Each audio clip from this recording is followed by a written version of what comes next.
जिसको इसने विश्वासघात जेजेपी ने ना दिया हो। एक कानपुर में, क्योंकि मेरी यूपी में ड्यूटी लगती है, प्रियंका जी ने इस बार वहाँ कानपुर में एक बहुत मशहूर दुकान है, लड्डू की दुकान है, मिठाई की दुकान है, उसका नाम है ठग्गू के लड्डू। उसके लाइन लिखी हुई है, ऐसा कोई सगा नहीं जिसको हमने ठगा नहीं। ये जेजेपी पार्टी उसकी फ्रेंचाइज लेके हरियाणा में आई थी। इन्होंने अपनी स्वयं की पार्टी के साथ और परिवार के साथ किया, उस बात पर मैं नहीं जाना चाहता, वो इनका अंदर का मामला है। तो हरियाणा में तो फ्रेंचाइज फेल होगी, वो फ्रेंचाइज की दुकान लेके वो राजस्थान में गए पहुंचे, मगर राजस्थान के लोगों ने उस फ्रेंचाइज हरियाणा में जब से कांग्रेस नेताओं ने ये कहा है कि हमें इंडिया गठबंधन के लिए आप या इनेलो की जरूरत नहीं है, तभी से दोनों पार्टियों के नेता भूपेंद्र हुड्डा दीपेंद्र हुड्डा के पीछे पड़ लिए हैं। कि हरियाणा में लोगों की जो जन भावना है उसका सबको पता चल चुका है, और जो जन भावना है वो ये है कि हुड्डा साहब के नेतृत्व में, चौधरी उदय भान जी की अध्यक्षता में कांग्रेस पार्टी बड़े बहुमत से हरियाणा में सरकार बनाने जा रही है। लोकसभा और ये बात मैं समझता हूँ कि अब जो मैंने यहाँ का कार्यकर्ता मीटिंग में, अब लोग उस जन भावना की रुखाल में है। कोई अगर व्यक्ति आड़े टेढ़े रास्ते से चीटिंग करना चाहेगा उस जन भावना के, कि भाई ये इसमें जन भावना में तू रल जा, बाद में मौका मिले तो बीजेपी ने साथ का दे दियो, किसी ऐसे व्यक्ति को चीटिंग जनता नहीं करने देगी। हरियाणा की जो जन भावना परिवर्तन की है, खट्टर सरकार को लोग नकार चुके हैं, निश्चित तौर से जन भावना की रक्षा के लिए हरियाणा एक हरियाणा वासी लोकसभा में भी कहीं कंटिन्यू चलता है। इसके बाद हम आगे भी करेंगे। और यही नहीं, जो हिसार में भी हमारी रिकॉर्ड तोड़ विपक्ष आपके समक्ष हुआ था, उसमें भी उचाना हल्का तो पूरा, क्योंकि हिसार लोकसभा में था, वो चीन का पार्ट है, और कुछ नरवाना भी, क्योंकि नरवाना वाले जो थे वो सिरसा लोकसभा की बजाय हिसार उनका कन्वीनियंट था, तो वो क्षेत्र पर। तो ये तो लगातार कार्यक्रम हमारे चलते रह रहा है कि हरियाणा में परिवर्तन निश्चित है। लोग बीजेपी जेजेपी की सरकार से त्रस्त है, हर वर्ग, क्षत्रिय बिरादरी हरियाणा की आज इस सरकार से निराश हो चुकी है। इन 9.5 साल के कार्यकाल के बाद हरियाणा में परिवर्तन, और चौधरी भूपेंद्र सिंह हुड्डा जी के कांग्रेस पार्टी के कार्यकाल की 10 साल की सरकार को लोग याद करते हैं, और निश्चित तौर से हरियाणा में बदलाव होगा। हुड्डा साहब के नेतृत्व में कांग्रेस पार्टी हरियाणा में पूरा विश्वास है। आप कांग्रेस इसमें 3 बातें आपने, मैंने अपना तो बता दिया, हमारी जो जन मिलन प्रोग्राम है उसके, जहाँ तक मुख्यमंत्री जी के जन संवाद प्रोग्राम की बात है, वो जन संवाद नहीं है, वो तो जन अपमान उसको ज़्यादा आप कह सकते हैं। जनता का तिरस्कार किया जा रहा है। आपने देखा हर कार्यक्रम में कोई भी अगर अपनी कोई बात रखे तो मुख्यमंत्री जी का क्या एटीट्यूड रहता है वो आप देख सकते हैं। एक महिला ने कहा कि यहाँ पे कोई फैक्ट्री लगे रोजगार के लिए, तो कहा कि आप चंद्रमा में आपका खरीदते हैं। एक ने कहा कि मेरा 22 साल का बच्चा, एक विधवा महिला ने सिरसा में कहा 22 साल का बच्चा नशे से चला गया, उसके बारे में कुछ करिए, तो कहा कि तुम उठा के बाहर करो। एक वर्कर, एक जो है एक व्यक्ति ने कहा, किसी पार्टी के कार्यकर्ता थे, मेरी किसानों की समस्या ये बोला कि ये पार्टी का कार्यकर्ता इसकी पिटाई कराओ।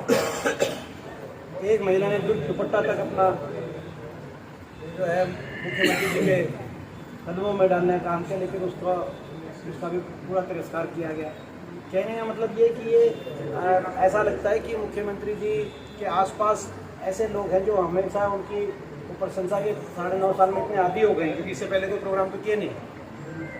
तो अधिकारियों ने इतने प्रशंसा के आदी करते हैं कि वो जनता की बात है, अगर कोई ऐसी कोई मांग आए, कोई बात आए, तो वो सुनते ही वो एक तरीके से इरिटेट हो जाते हैं और कहीं ना कहीं अहंकार दिखाई देता है। वो जन संवाद नहीं है, वो जन अपमान है। हमारा जन मिलन है। जन मिलन में अपनी कम सुनाते हैं, लोग भी ज़्यादा सुनते हैं। हुड्डा साहब ये 4था प्रोग्राम है। इससे पहले हमारा विपक्ष आपके समक्ष कार्यक्रम था, आज से आज जोड़ो कार्यक्रम था, तो ये तो बीजेपी का। आपने एक पूछा जेजेपी और इनेलो, अब आप पूछ रहे हैं कि जेजेपी की और इनेलो की दो रैलियां कल क्यों पिटी। इनकी रैलियां पिटी, इन रैलियों के पिटने के दोनों के अलग अलग कारण हैं।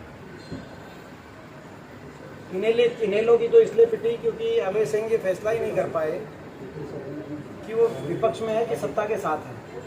2014 में उनको मुख्य विपक्षी पार्टी का रोल दिया गया था, लेकिन वो लगातार 5 साल खट्टर सरकार के खिलाफ नहीं बोले, उनके साथ मिलके चले और केवल हुड्डा साहब को निशाने में लिया उन्होंने। वो 19 सीटों से 1 सीट पे आ गए और 1 सीट के आने के बाद तुरंत उन्होंने कहा कि हम हुड्डा साहब के नेतृत्व में हम समर्थन नहीं देंगे, हम बीजेपी के लिए तैयार हैं। वो तो पहले जेजेपी पहुंच गई, उनकी बात दबी। उसके बाद मगर राज्यसभा के इलेक्शन में भी उन्होंने बीजेपी की वोट दी। कभी और मौका आता है राष्ट्रपति उपराष्ट्रपति बीजेपी की वोट देते हैं। इस पार्टी ने हमेशा अपने इतिहास में कभी भी मौका मिला बीजेपी के साथ मिलकर सत्ता का सुख भोगने का इसका इतिहास रहा। कल आपने कौन सी इसीलिए इनेलो की रैली पिटी। जेजेपी की क्यों पिटी उसका अलग कारण है। उन्होंने कहा था बीजेपी करो जमुना पार, लोगों को दे दिया फिर विश्वासघात और बीजेपी सरकार बना ली। लोगों को धोखा दे के वो हरियाणा छोड़ के पहुंच गए, हरियाणा से भाग के पहुंच गए राजस्थान। मगर राजस्थान उनको लगा कि राजस्थान के लोगों को ये पता नहीं, लेकिन राजस्थान के लोगों को इस बात की, हरियाणा की हर खबर राजस्थान में पहले पहुंच जाती है। राजस्थान के लोगों को उनका इतिहास पता है और केवल आज ही नहीं, बीजेपी के साथ मिलके इन्होंने पहले भी जहां भी रहे वहां इस पार्टी का इतिहास है। राजस्थान में भी इतिहास है। राजस्थान में जब ये कांग्रेस के खिलाफ एक फ्रंट बना पूरी अपनी हुई तो नाथुराम मिर्जा जी जब जनता दल के, उनकी बजाय बीजेपी में भैरव सिंह शेखावत को जाके इन्होंने वहाँ पहले ये कर चुके हैं। इस तरह के जो है धोखे की खबर राजस्थान में पहुँच गई थी पहले, इसीलिए उनकी रैली इसलिए पिटी। वो ना राजस्थान के रहे ना हरियाणा के, और ये जो इनेलो है ना ये बीजेपी के ना ये वो तो मैंने बता दिया उनको। राजस्थान के लोगों को पहले खबर पहुंच चुकी है कि ये विश्वासघात का पर्यायवाची बन चुकी है पार्टी। ये एक ऐसी पार्टी निकली जिसने विश्वासघात का कीर्तिमान स्थापित किया। पहले अपने वोटर के साथ विश्वासघात किया, कहा बीजेपी को जमुना पार, बनाई बीजेपी की सरकार। फिर बड़े बुजुर्गों के साथ विश्वासघात किया, कहा 5100 की बुढ़ापा पेंशन, बाद में मुकर गए। फिर किसान आंदोलन में किसान के साथ विश्वासघात किया, बोला ये बिल तो वापस होने का कोई प्रावधान ही नहीं है, फिर भी प्रधानमंत्री जी ने वापस कर दिए। फिर खिलाड़ी आंदोलन में खिलाड़ियों के साथ विश्वासघात, बोला कि भाई इसको ब्रिजभूषण को पता नहीं क्या क्या बोला। तो कहने का मतलब कोई ऐसा वर्ग नहीं देंगे।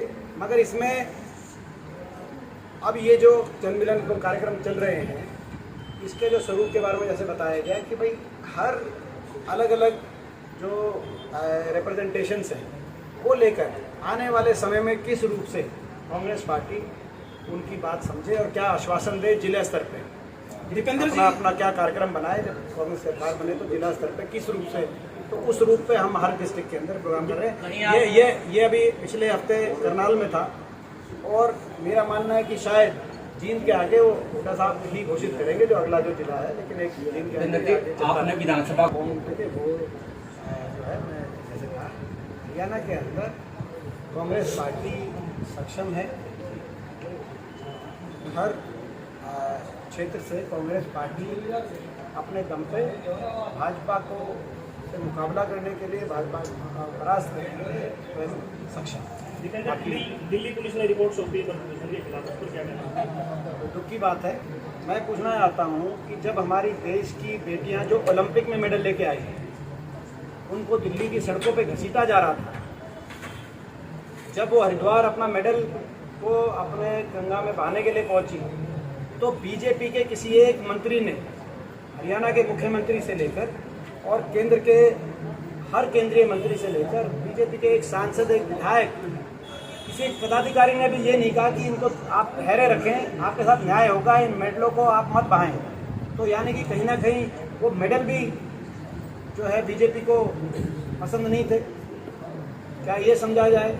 ये बात ठीक है कि इन लोगों ने मेरे को निशाने पर लिया, सारी बीजेपी ने कहा कि भाई जो है उस आंदोलन के पीछे मेरा नाम बताने का काम किया गया, वो अपनी जेब में डाले थे। क्योंकि हमारा तो काम कहीं भी अगर किसी भी वर्ग के साथ अन्याय होगा तो हम जो आज आके खड़े होंगे। क्या इस हमारे प्रजातांत्रिक अधिकार से भी कोई वंचित कर सकता है? लेकिन दुख की बात ये है कि क्या मैं सवाल से पूछना चाहता हूँ कि क्या भाजपा के अंदर लोग की अंतरात्मा, जो बीजेपी के सारे विधायक मंत्री हैं, उनकी अंतरात्मा नहीं जागी? क्या उन्होंने को बयान नहीं देना चाहिए था? उनकी अंतरात्मा जागनी चाहिए थी। तो बड़ा अफसोस है कि ऐसा दिन। और अब दिल्ली पुलिस की जो हर रोज जो आ रही है कोर्ट के अंदर जो बात आ रही है, कोई गुंजाइश ही नहीं बचती, कोई गुंजाइश उस जांच में, यानी कि गुंजाइश ही नहीं बचती। अगर ऐसा था तो उस समय पुलिस रिमांड क्यों नहीं लिया गया? उस समय क्यों बचाया गया?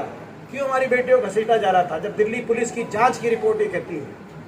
अब तो कोई जब मुकदमा चलेगा तो क्या है? तो यानी कि अन्याय हुआ है इस देश में। ऐसा अन्याय केवल खिलाड़ियों के साथ ही नहीं है, ये केवल हमारी बेटियों के साथ ही नहीं है, हर देशवासी के लिए। भारतवर्ष में ये संस्कृति है कि अपने दुश्मन की बहन बेटी को भी अपनी बहन बेटी मान के उसको इज्जत दी जाती है। भारतवर्ष की संस्कृति है। भारत देश का नाम लेने और उसके संस्कृति पर राजनीति करने वालों की उस समय अंतरात्मा कहाँ चली गई थी, ये मैं पूछना चाहता हूँ। भूपेंद्र जी, आपने की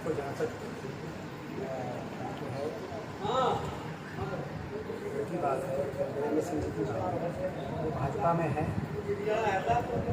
और एक वरिष्ठ होने के नाते मैं कोई उस पर ज़्यादा बात नहीं कही है। मगर ये जरूर है कि उनका खुद की एक स्टेटमेंट आई है जिसमें उन्होंने कहा है कि भाई जो है हर व्यक्ति की जुबान पे है कि उनका अच्छा है, उनका अच्छा है। उनके कार्यकर्ता मीटिंग में उन्होंने स्वयं ये बोला। तो लोगों की तो ये आवाज़ है, तो लोगों की आवाज़ जो है, तो ये तो लोगों की आवाज़ तो ये है। नागौर विधायक ने भी कहा है, ना सुनो वो तो एक अलग कहानी है। लोगों की आवाज़, लोगों ने आवाज़ सुना दी है। हाँ, उन्होंने खुद कहा है। हम कहें तो उस बात का कोई इतना मायने नहीं है। फिर आपके ताऊ जी एक बात